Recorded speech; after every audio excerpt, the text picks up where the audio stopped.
ಬೆಂಗಳೂರಿನ ಮಾರತಹಳ್ಳಿಯಲ್ಲಿ ನಡೆದಿದ್ದ ಚರ್ಮರೋಗ ತಜ್ಞೆ ಡಾಕ್ಟರ್ ಕೃತಿಕಾ ರೆಡ್ಡಿ ಅವರ ಕೊಲೆ ಪ್ರಕರಣಕ್ಕೆ ಸಂಬಂಧಿಸಿದಂತೆ ತಾಂತ್ರಿಕ ಸಾಕ್ಷ್ಯಗಳು ಲಭ್ಯವಾಗಿದೆ. ಆರಂಭದಲ್ಲಿ ಇದನ್ನ ಸಹಜ ಸಾವು ಎಂದು ಬಿಂಬಿಸಲು ಪತಿ ಮಹೇಂದ್ರ ರೆಡ್ಡಿ ಪ್ರಯತ್ನಿಸಿದ್ದರು.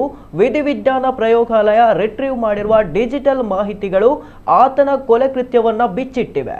ವಿಶೇಷವೆಂದರೆ ಪೊಲೀಸರ ಕಣ್ಣು ತಪ್ಪಿಸಲು ಆರೋಪಿಯು ಹಣ ವರ್ಗಾವಣೆಯ ಫೋನ್ ಪೇ ಆಪ್ ಅನ್ನ ಸಂವಹನಕ್ಕೆ ಬಳಸಿಕೊಂಡಿದ್ದು, ಅಲ್ಲಿಯೇ ತನ್ನ ಪೈಶಾಚಿಕ ಕೃತ್ಯದ ಬಗ್ಗೆ ಪ್ರಿಯತಮೆಯ ಮುಂದೆ ತಪ್ಪೊಪ್ಪಿಕೊಂಡಿದ್ದಾನೆ.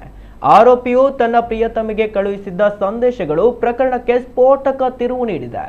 ಪೊಲೀಸರು ಆರೋಪಿಯ ಮೊಬೈಲ್ ಅನ್ನ ಎಫ್ಎಸ್ಎಲ್ಗೆ ಕಳುಹಿಸಿದಾಗ ಅದರಲ್ಲಿ ಬರೋಬ್ಬರಿ 10.34 ಲಕ್ಷ ಡಿಜಿಟಲ್ ಫೈಲ್ಗಳನ್ನು ರಿಟ್ರೀವ್ ಮಾಡಲಾಗಿದೆ.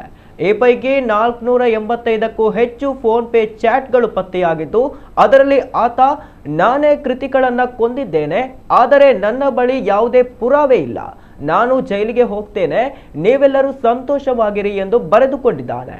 ಅಷ್ಟೇ ಅಲ್ಲದೆ ಪೊಲೀಸರು ವಿಚಾರಣೆಗೆ ಕರೆದರೆ ಕೇವಲ ಸ್ನೇಹಿತರು ಎಂದು ಹೇಳುವಂತೆ ಹಾಗೂ ಆಸ್ಪತ್ರೆಯ ಕೆಲಸದ ನಿಮಿತ್ತ ಕರೆ ಮಾಡುತ್ತಿದ್ದೆ ಎಂದು ಸುಳ್ಳು ಹೇಳುವಂತೆ ಪ್ರಿಯತಮೆಗೆ ಸೂಚನೆ ನೀಡಿರುವುದು ಈಗ ತಾಂತ್ರಿಕವಾಗಿ ಸಾಬೀತಾಗಿದೆ.